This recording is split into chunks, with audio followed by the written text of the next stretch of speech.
sacrament of holy orders is the effects of holy orders. The effects of holy orders are the sanctifying grace and the indelible character. So I will discuss all about indelible character. Indelible character has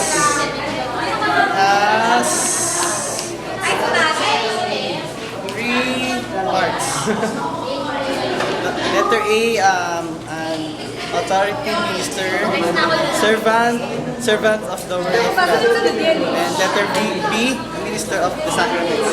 So, what is indelible character? In this sacrament, the character consists in a special configuration of the subject with Christ as settled musical body of the church. So sila yung taga-preach, sila yung taga-pagbigay ng mensahe sa mga tao. Sila yung nagbibigay ng mabuting balita. So, ha? Naririnig ba? Oo. Sila yung tagapagbigay ng balita. Yung parts, yung authoritative minister, yung pagiging servant, sila yung preach, sila yung messenger, sila yung educator in faith, sila yung nagtitrain para maging faithful lahat tayo.